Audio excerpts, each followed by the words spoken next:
Pues sí, tú Porque ya su cabeza. Ah, no, pues duérmete. ¿Por qué no recargas? No se para. Bueno, pues,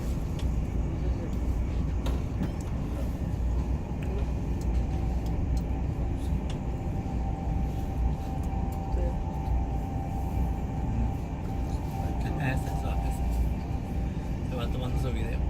Sí. Que salga todo el-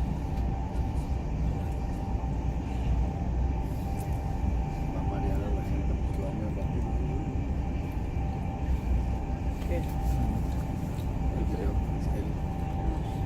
Pues en vivo. Pues más. Como Sergio Ya, Goyri. las casitas. No, allá unas cuadradas, pues en cajón.